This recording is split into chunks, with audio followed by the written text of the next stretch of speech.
결핍이라고 하는 것은 내가 필요로 하는 것이 부족해서 내가 불편함을 느끼는 상태가 결핍입니다. 부족한데도 불구하고 그것이 불편하다 생각이 들지 않으면 그건 결코 결핍이라 말할 수가 없습니다. 결핍이 사람을 참 불편하게 만들지만 그 정도가 지나치면 비참해지기도 하지만 인류의 역사는 결핍에 대해서 긍정적인 태도를 가지고 있는 사람들에 의해서 발전해 왔습니다. 그것을 우리는 이렇게 얘기합니다. 소망을 가진 자가, 꿈을 가진 사람이 그 꿈과 소망을 이루기 위한 결핍을 느끼고 있다면 그것은 삶의 원동력이 되고 힘이 될 것이다.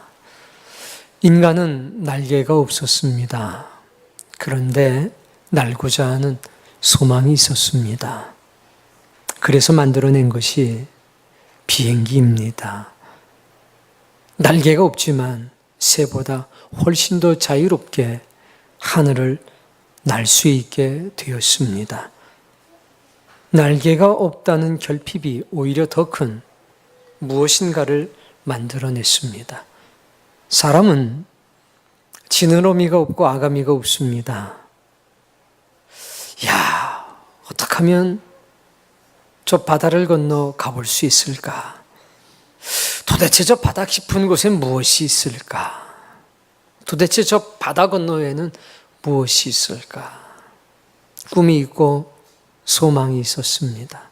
그러나 지느러미가 없어서 아가미가 없어서 물속에서 자유할 수가 없었습니다. 결핍을 느꼈습니다. 그래서 그 결핍 때문에 만들어 놓은 것이 무거운 쇳덩어리가 물 위에 뜨게 됐습니다. 무거운 쇳덩어리가 물속을 자유롭게 다닐 수 있게 됐습니다. 결핍이 만들어낸 놀라운 변화입니다. 사람의 다리는 편안하게 걷기에는 매우 적합합니다만 멀리 이동하고 빨리 뛸 때는 참 불편한 게 많습니다. 저 산 너머엔 뭐가 있을까? 저 강 건너엔 뭐가 있을까? 저 광야 끝에는 뭐가 있을까? 그러나 말이나 사슴처럼 빨리 그리고 멀리 달릴 수 있는 다리가 없었습니다. 결핍입니다. 그래서 만들어낸 것이 자동차 아닙니까? 이 세상에 누구보다 더 멀리 갈 수 있고 더 빨리 갈 수 있습니다. 다리로 가는 게 아닙니다. 여러분, 결핍은 어떻게 보면 우리 안에 숨겨져 있고 감춰져 있던 신께서 이미 만들어 놓았던 숨겨진 능력을 만들어내는 신의 축복이 아닌가 싶습니다.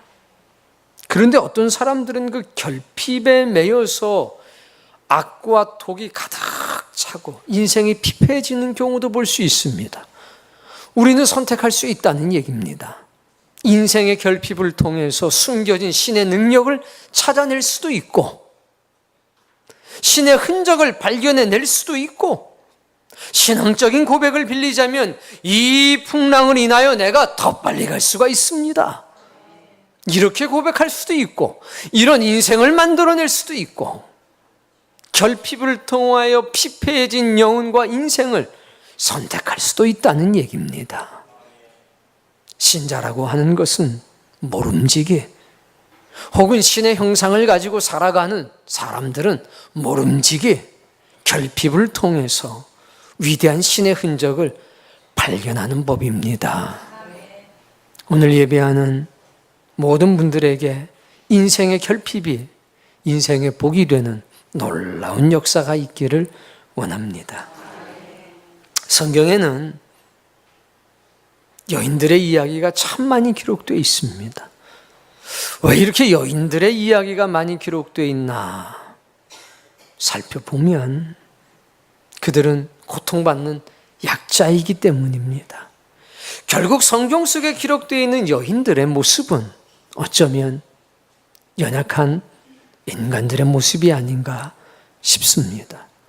오늘 성경에도 한 과부가 등장합니다. 이 과부도 꿈 많은 어린 시절이 있었을 겁니다. 소위 말하는 핑크빛 인생을 꿈꿨을 겁니다. 수많은 남자들을 바라보며 생각했을 겁니다. 어떤 남자가 내 인생의 행복을 가져다 줄 것인가? 이렇게도 생각하고 저렇게도 생각했을 겁니다.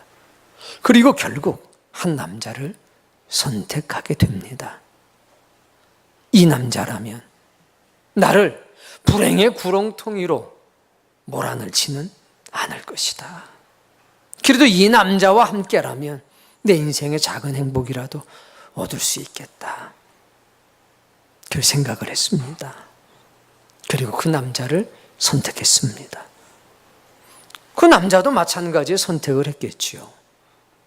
그러나 인생이라고 하는 것은 계획되지 않은 일들이 나타납니다. 그 여인이 가지고 있었던 꿈은 소박했습니다. 많은 것을 원하거나 기대하는 게 아닙니다. 단란한 가정을 꾸리고 아들, 딸 낳고 그저 평온하게 사는 것, 그것뿐이었습니다. 그런데 남편이 어느 날 자신을 버려두고 떠나버리고 말았습니다. 여러분, 누군가가 배우자를 결정할 때에 이 남자가, 이 여인이 5년 뒤에는 나를 버려두고 떠나갈 것이다, 이걸 염두에 두고 배우자를 선택하는 사람이 있습니까? 아무도 없습니다. 이 여자도, 이 여인도 자신의 인생의 계획에는 없었던 이별을 맞이하게 됩니다. 그때부터 이 여인의 인생은 꼬여가기 시작합니다. 종당 이 여인의 가슴 속엔 죽을 소망밖에 남지 않게 되었습니다. 자, 성경에 보면 이렇게 되어 있습니다. 12절에 그가 이르되, 읽어보십시다. 당신의 하나님 여호와께서 살아계심을 두고 맹세하노니 나는 떡이 없고 다만 통에 가루 한 움큼과 병에 기름 조금뿐이라.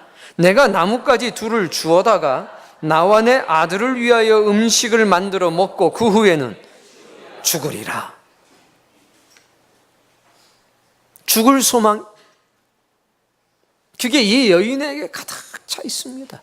어떤 희망도 이 여인에게는 찾아볼 수가 없게 됐다는 겁니다.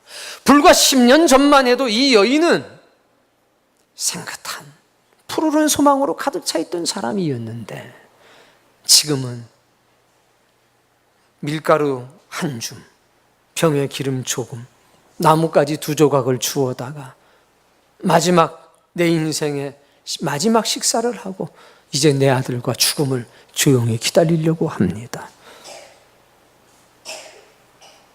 어쩌면 이 여인의 모습은 절망 속에 빠져 있고 극한의 결핍을 통해서 살 소망을 잃어버린 인류의 모습이기도 합니다.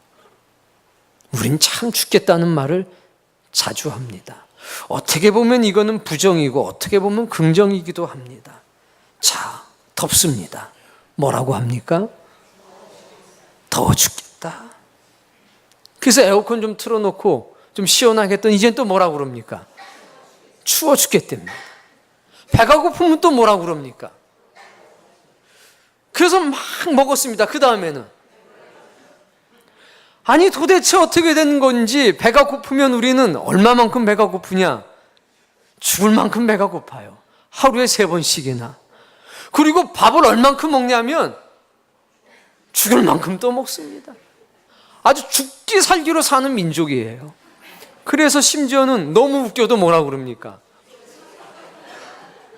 또 너무 슬프면 하루에 몇 번씩 죽는지 모릅니다. 이게 참 안타까운 게 사람이 말대로 된다잖아요.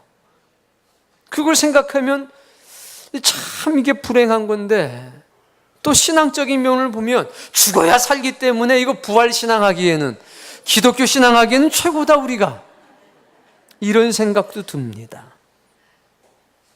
그러나 결핍 때문에 우리 입술에서 죽겠다, 이런 말이 나오는 건 바람직한 일은 아닌 것 같습니다. 아유, 뭐 그냥 살다 죽지 뭐.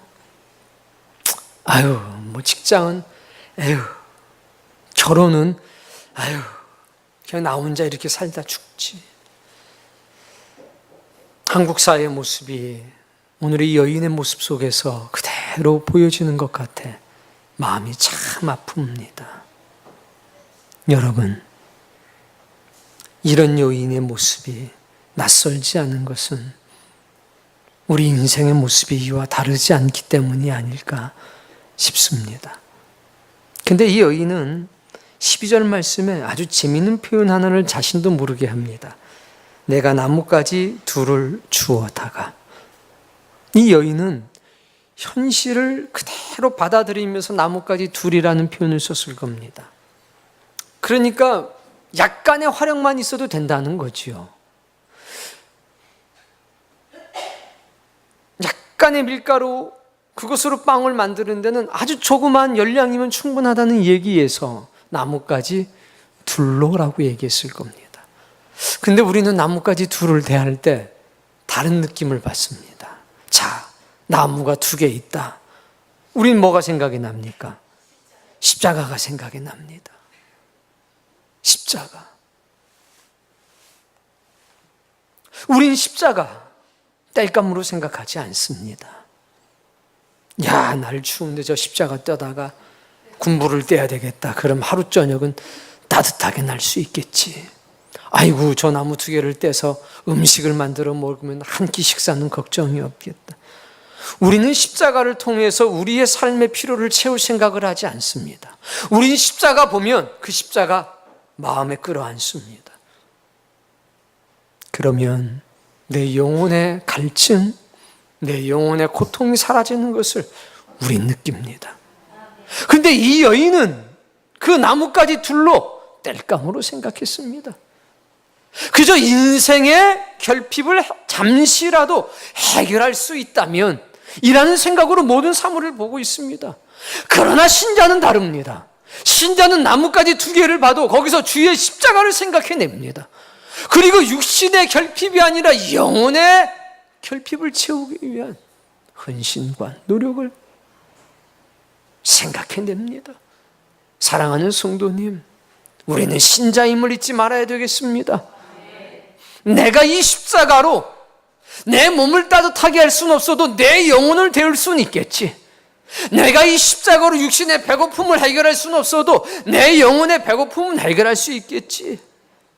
신자의 가슴은 그렇게 나뭇가지 2개만 봐도 뜨겁게 타오르는 것입니다. 여러분의 십자가의 흔적이 새겨져 있기를 원하고 바랍니다. 그런데 이 여인 앞에, 인생고의 결핍 앞에, 죽음의 소망으로 가득 차 있는 이 여인 앞에 한 남자가 섰습니다. 그는 하나님의 사람이었습니다. 그도 인생의 결핍을 느끼고 있습니다. 다른 것이 있다면 인생의 결핍을 통해서 신에게 나아가는 길을 발견했습니다. 인생의 결핍을 통해서 신의 음성을 들을 수 있는 귀가 열린 사람이었습니다. 그래서 그는 극한 가뭄의 상황 속에서 신의 음성을 듣습니다. 여호와의 말씀이 엘리야에게 임하여 이르되, 사랑하는 성도님, 인생의 결핍을 통해서 신의 길을 볼 수 있는 마음의 눈이 열린 사람이 있다면 그는 복된 사람입니다. 인생의 결핍을 통해서 신의 음성을 들을 수 있는 사람이 여기 있다면 그는 참 복된 사람입니다. 엘리야가 그런 사람이었습니다. 엘리야는 신의 음성을 듣고 이 과부를 만나게 됩니다. 그리고 이 과부에게 물 한 잔 줄 수 있느냐 부탁을 합니다. 그리고 혹 떡이 있다면 내게 한 조각만 나눠줄 수 있겠느냐. 가지옷 하나 입고 그 앞에 서 있는데, 그 과부의 입장에서 한번 생각을 해봅시다. 아이고, 어떤 남자가 하나를 만났는데 물을 달라고 하고 떡 한 조각을 청합니다. 얼마나 못났으면 이제 이거 해먹고 죽을 여인한테 좀 도와달라고 합니까?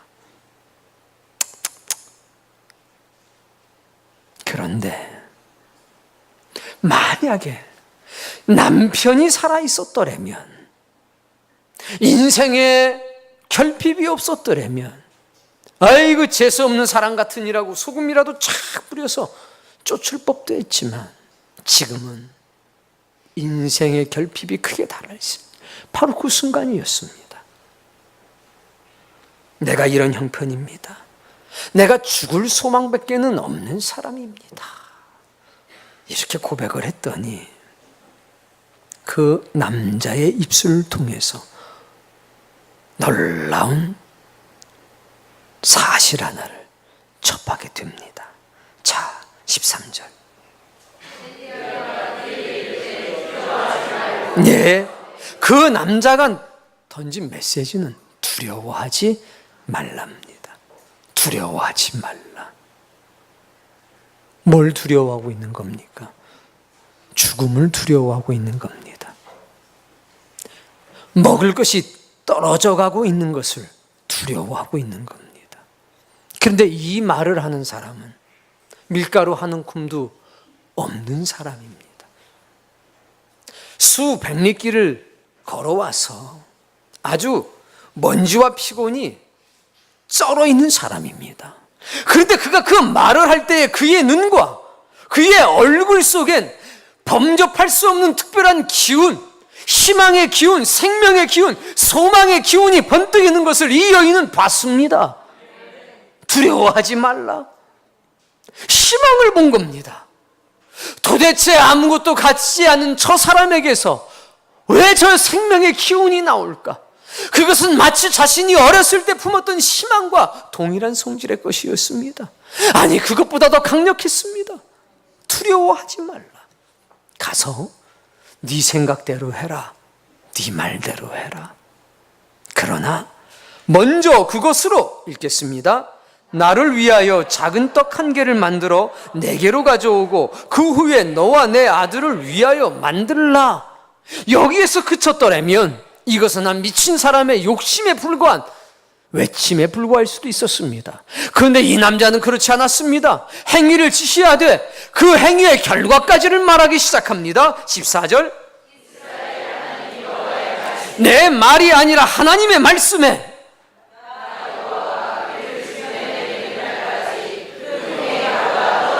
그 병에 기름이 없어지지 아니하리라 하셨느니라. 네가 먼저 나에게 작은 떡 하나를 만들어 갖다 주면 하나님께서 약속하셨는데 네 기름통과 밀가루통이 비 내리기 전까지 마르지 않을 것이고 떨어지지 않을 것이라. 여러분, 불신앙의 사람입니다. 신앙의 사람이라면 아멘 했겠지요. 십자가를 발견할 수 있는 사람이라면 아멘 했을 겁니다. 그러나 이 여인은 불신앙의 사람입니다. 십자가가 눈앞에 있다면 그것으로 땔감을 삼으려고 생각하는 사람입니다. 그런데 이 여인의 마음이 움직였다는 얘기입니다. 이 말씀에 반응을 했다는 얘기입니다.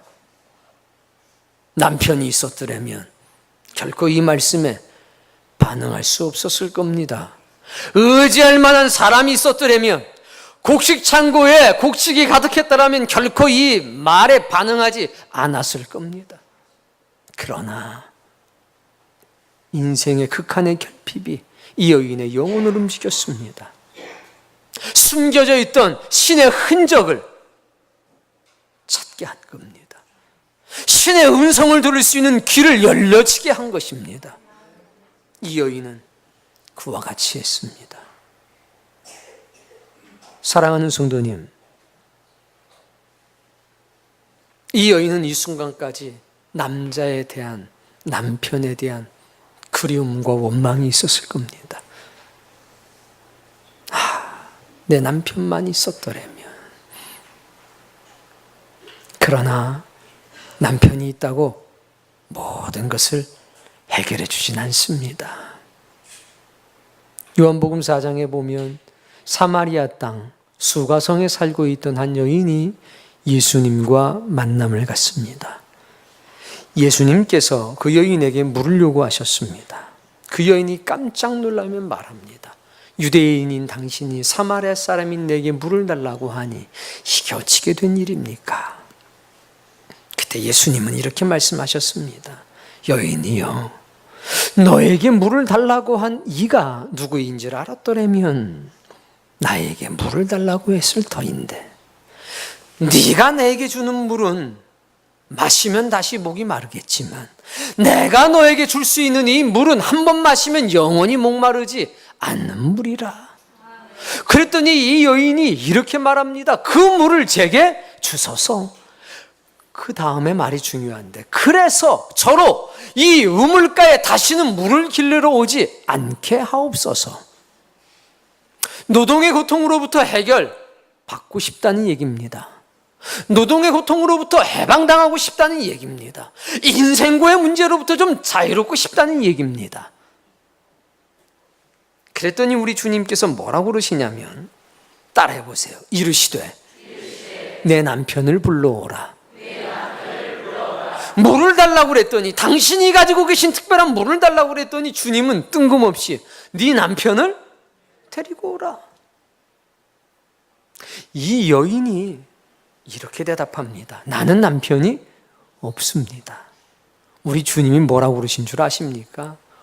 옳도다. 너에게 남편 5이 있었고 지금 있는 남자도 네 남편이 아니니 네 말이 참되도다. 이 여인이 깜짝 놀라서 엎드립니다. 주여, 내가 보니 선지자이십니다. 이 여인은 5명의 남편이 있었고 지금도 남자가 있습니다만 사랑의 갈증이 해결되지 않은 겁니다. 이놈은 좀 다를까 싶어서 바꿔봤는데 결과가 신통치 않아서 리필하고 바꾸고 리필하고 바꾸고 5번. 지금 있는 남자도 테스트 중입니다. 아이고, 내가 5번이나 바꿔봤는데 또 바꿀까 말까 이리 재고 저리 재고 있습니다. 이 여인에게 남편이 있으면 뭔가가 해결되지 않을까? 그러면 이 여인은 뭐라고 그러겠습니까? 아이고, 그놈이요, 바꿔봤자 소용없어. 있는 거나 잘 간수해. 남자 의지할 게 못돼. 여러분, 남편이 있다고 인생의 결핍이 해결되지는 않습니다. 인생의 결핍은 예고 없이 찾아옵니다. 오늘 본문에 나오는 이 과부는 깨달았습니다.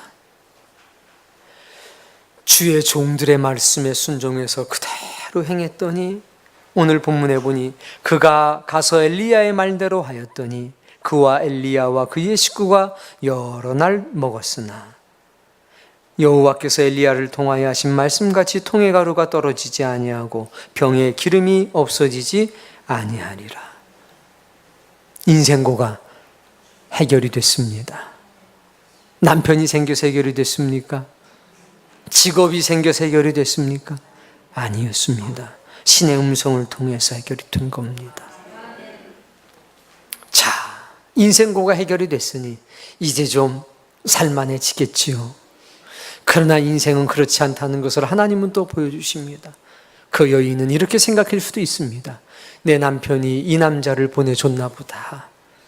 이 남자와 함께라면 평생 동안 먹을 걱정은 염려 안 해도 되겠다. 이런 생각을 은근히 할 수도 있습니다. 그런데 인생은 계획대로 흘러가질 않습니다. 17절, 2일 후에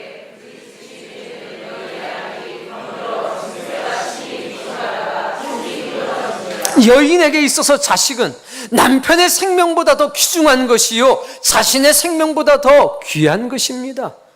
이제 살만해졌는데 어떤 일이 생겼습니까? 가장 소중한 자기 생명보다 더 귀한 아들이 병들어 죽고 말았습니다. 왜 꼭 살만하면 질병이 찾아오고 이별의 아픔이 찾아온단 말입니까? 이 여인은 말합니다. 하나님의 사람이여, 당신이 나와 더불어 무슨 상관이 있기로 내 죄를 생각나게 하고 또 내 아들을 죽게 하려고 내게 오셨습니까? 당신 때문에 죽은 것 아닙니까? 조금 전만 해도 아이고 이 남자가 복이야, 우리 남편이 보내줬나? 별의별 생각을 다 하고 감사하게 생각했는데 지금 원망해야 살이 누구를 향하고 있습니까? 하나님 덕분에 인생의 문제가 해결이 돼서 이만큼 살고 있는데 인생의 또 다른 문제가 찾아오면 즉시로 하나님께 원망하는 신자의 모습을 담지 않았습니까?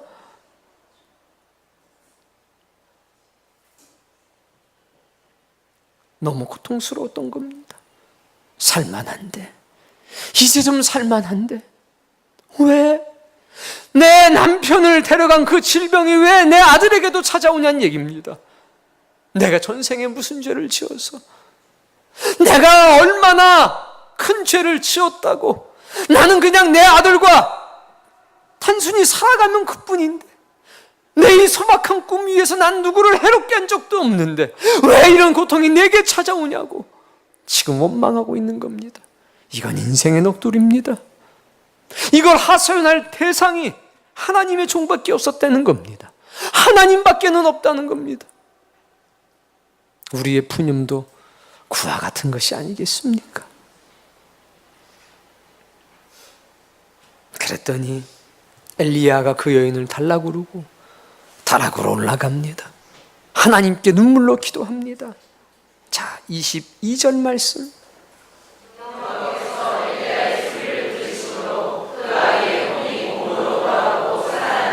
여호와께서 하나님께서 엘리야의 소리를 들으셨다고 했습니다.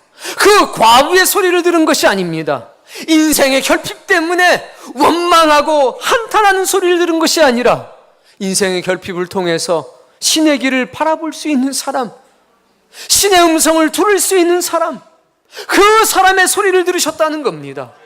오늘 우리가 신의 길을 볼 수 있는 눈이 열려 있다면, 신의 음성을 들을 수 있는 귀가 있다면, 그 눈과 귀가 열린 사람은 신께 구로할 수 있고 신하고 대화할 수 있는 입술도 열린다는 사실을 알으셔야 합니다. 그리고 하나님은 그의 음성을 들으십니다. 엘리야의 소리를 들으심으로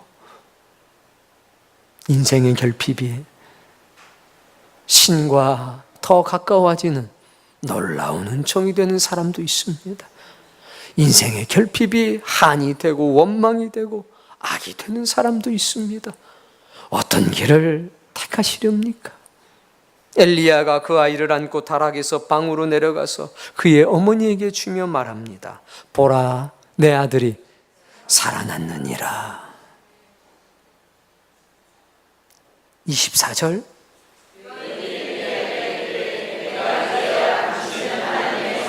그 여인은 드디어 볼 수 있게 됐습니다. 마음의 눈이, 영혼의 눈이 열린 겁니다. 신의 길을 볼 수 있는 것. 신의 길을 보게 된 그 여인의 첫 번째 고백은, 첫 번째, 당신은 하나님의 사람입니다. 이 땅에 하나님의 사람이 있다는 것을, 신의 아들들이 살아가고 있다는 사실을 깨달은 겁니다. 옷은 남루한 가죽옷 한 벌이지만 이 여인은 겉 모양이 아니라 엘리야의 속 모양을 본 겁니다. 그리고 두 번째 고백은 당신의 입에 있는 여호와의 말씀이 하나님의 사람이 진실하고 하나님의 말씀이 진실하다는 것을 이 여인은 깨달은 겁니다. 사랑하는 성도님, 오늘 여러분들에게도 이 깨달음이 있기를 바랍니다. 성경에 주님을 만났던 한 많은 여인이 또 등장합니다. 그 여인은 부유했습니다. 그리고 아름다웠습니다. 그 여인에겐 장밋빛 인생이 보장되어 있었습니다. 그런데 어느 날 해결할 수 없는 질병이 찾아왔으니 몸 안에 있는 피가 아주 조금씩 빠져나가는 혈루증이었습니다. 그에게는 돈이 있었고 인적 네트워크가 있었습니다. 그래서 돈을 가지고 딱 바라보니까 이스라엘 땅에 살고 있는 명의란 명의는 다 만날 수 있었습니다. 돈의 힘이었습니다.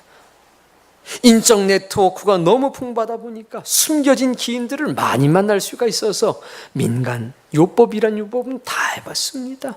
사람을 통해서 또 다른 사람을 만난 겁니다. 그렇게 12년이 흘렀습니다. 결국 가지고 있는 돈이 다 떨어졌습니다. 함께 있던 모든 사람들이 다 떠나갔습니다. 가족들도 남아있지 않았습니다. 외톨이가 됐습니다. 인생의 결핍이 극에 달았습니다.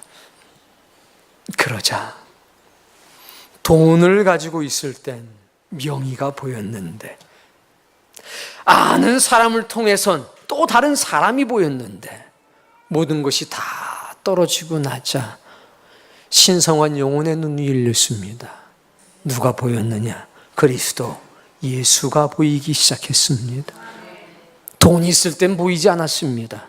사람이 옆에 차고 넘칠 땐 주님이 보이지 않았습니다. 모든 것을 잃어버리자 비로소 주님이 보였습니다.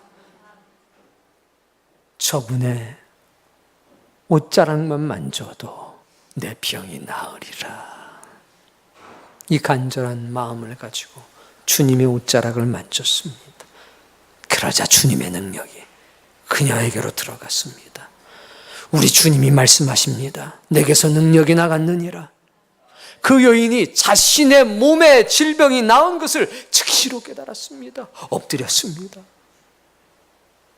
주님이 말씀합니다. 여인이여, 네 믿음이 너를 구원하였느니라. 병이 나은 게 문제가 아니라 그녀는 그날부터 신의 길을 걸어갈 수 있게 됐다는 것입니다.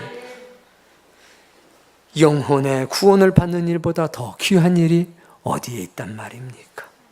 신의 길을 걸을 수 있다는 것보다 더 귀한 축복이 어디에 있단 말입니까?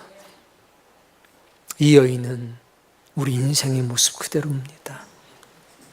여기 앉아있는 우리가 영적인 고아요 과부 아닙니까? 오늘 다양한 인생의 결핍이 찾아옵니다. 그 결핍을 통해서 여러분은 어떤 선택을 하시렵니까? 제가 하나님의 사람이 진실하다는 것을 보았습니다. 하나님의 말씀이 진실하다는 것을 깨달았습니다. 두 개의 나뭇가지가 십자가가 되는 놀라운 능력을 여러분 경험할 수가 있습니다. 예수 그리스도, 그분은 단순히 우리의 인생고를 해결해 주기 위해 이 땅에 오신 분이 아니라 내 영혼의 문제를 해결하기 위해 오신 분입니다. 인생의 결핍을 통해서 신에게 나아가는 문고리를 붙잡을 수 있고 그 문을 절박한 심정으로 열 수 있다면 얼마나 큰 복이겠습니까? 기억하셔야 합니다. 결핍은 우리 영혼의 자산입니다. 결핍은 위대한 결단을 우리에게 만들어 줍니다. 내 안에 감춰진 능력이 결핍을 통해서 비로소 나오게 됩니다. 죽게 생겼으면 숨겨져 있던 능력은 나옵니다. 적어도 하나님의 사람들은 그렇습니다. 신자는 말입니다. 십자가를 지고 이렇게 얘기합니다. 이 십자가 때문에 힘들어서 못 걸어가겠네. 이게 아니라 이 십자가 때문에 제가 걸을 수 있게 됐습니다. 이 십자가 때문에 제가 날 수 있게 됐습니다. 이 십자가 때문에 제가 더 빨리 걸어갈 수 있게 됐습니다. 그게 신자요, 신앙인의 참된 모습입니다. 인생의 광야에 누구나 다 홀로 서 있는 것입니다. 알 수 없는 고통과 외로움과 절박함이 순간순간 찾아오지 않습니까? 그러나 세상에 있는 사람들은 힘들어 죽겠네. 아유, 내가 그냥 과장만 돼도 뭐 어떻게 좀. 그 과장은 뭐라고 그러는 줄 아십니까? 어저께 술 진탕 먹었습니다. 아주 부장 때문에 못 살겠다고. 근데 그걸 모르는 평사원은 지금 부장 때문에 과장은 죽으려고 그러는데 그 과장이 되고 싶다는 겁니다. 그 과장이 부러워하는 부장은 사장 때문에 죽고 싶어요. 아주 저 사장놈 때문에 내가 죽게 생겼네. 아주 그냥 회사나 살리. 근데 과장은 사장 때문에 죽고 싶은 그 부장이 되고 싶은 거예요. 여러분, 여기 뭐 사장님도 있고 종업원도 있는데 사장님 너무 부러워하지 마세요. 그 사장님들 어제 매상이 안 올라가지고 죽고 싶어가지고 지금 때려치고 나도 종업원이나 될까? 어제 그 생각하다 잠들었어요.